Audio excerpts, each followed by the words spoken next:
তে ইমান দেৰি হৈ গ'ল, এই মোহনটো এতিয়ালৈকে অহা নাই।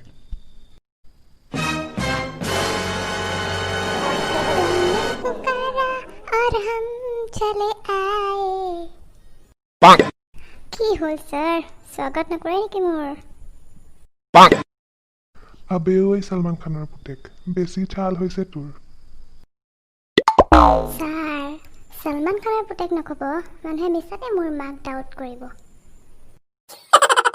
কিয়? আৰে ছাৰ, মই ছলমান খানৰ পুতেক কেনেকৈ হ'ম? সিটো এতিয়ালৈকে বিয়াই পতা নাই, আৰু ল'ৰা ছোৱালী বিয়া নপতাকে নহয় ন ছাৰ। কেতিয়াবা বিয়া নপতাকেও হয়। আপোনাক দেখিলে তেনেকুৱাই লাগে। কি ক'লি তই? মই কি ক'লো বাদ দিয়ক, আপুনি কওক, মোক কিয় মাতিছিলে? তোক প্ৰাইভেট টিউশ্যন দিবৰ কাৰণে মাতিলোঁ। আবে ছাৰ, ক্লাছত গোটেই দিনটো মাথা কামোৰে, এতিয়া গধূলিটোতো এৰি দিয়ক। খেলিম বাৰু কেতিয়া? খেলি ধূলি হবি বেয়া, পঢ়ি শুনি ভাল হবি। এইবোৰ কথা মোক নক'ব, চব জানো মই।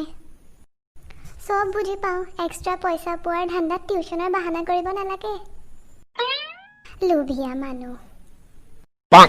আবে ঐ ৰাজধানী এক্সপ্ৰেছ, ৰৈ যা। কৈয়ে গৈছ, এই টিউশ্যনটোৰ মায়েৰে ল'ব কৈছে মোহন স্কুলৰ পৰা গৈ অলপো নপঢ়ে বোলে, অকল খেলা ধূলাতে থাকে। সেইকাৰণে গধূলি 1 ঘণ্টা তোক পঢ়াব লাগে বোলে, তোৰ মায়েৰে কৈছে।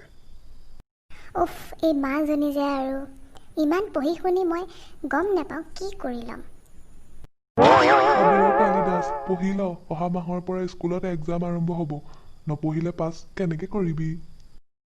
ছাৰ, পাছটো মই হৈ যাম, ফুল মাৰ্কছ লৈ, তাকো একো নপঢ়াকে।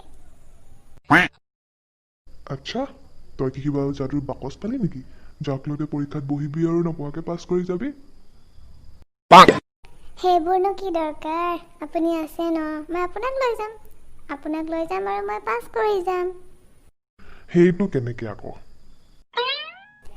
শুনক তেন্তে, কালি মই গটীয়া দোকানত চিঙৰা খাই আছিলোঁ। তাতে কি হ'ল? তেতিয়া মই আপোনাক এখন বেলেগ টেবুলত আমাৰ ষ্টাইলী মিছৰ লগত দেখিলোঁ। ইমান মৰমেৰে জেলেপি খুৱাই আছিল আপুনি। তাৰপাছত কি হ'ব আৰু, মই মোৰ নিজৰ 24 মেগাপিক্সেল মোবাইল ফোনেৰে আপোনাৰ 10-12খন ফটো প্ৰতিটো এংগলৰ পৰা উঠাই ল'লোঁ ছাৰ। হে? কি মজা ফটো আহিছে ছাৰ। আপোনাৰ গোটেই মৰমখিনি ফটোকেইখনত ভালকে দেখা পাইছে। কি মৰম ষ্টাইলী মিছক নিজৰ হাতেৰে গৰম গৰম জেলেপি খুৱাই আছিল ছাৰ। বাকীখিনি কিনো কম, নিজেই জনা বুজা মানুহ আৰু আপুনি। বিয়া বাৰু পতা, চাই ল'ব আগলৈ কি কৰিব লাগে। কি কৰিব লাগে? আপুনি মোক ফুল মাৰ্কছেৰে পাছ কৰাব লাগিব, নহ'লে আপোনাৰ ঘৈণীৰ আগত মই কৰাই দিম আপোনাৰ পাৰ্দা ফাছ।